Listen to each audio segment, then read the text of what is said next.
no one could breathe. I pray you'd say, well, that matter away.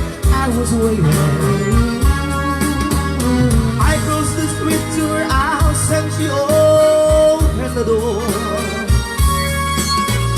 She stood there laughing. I threw the knife in my hand and she laughed no more.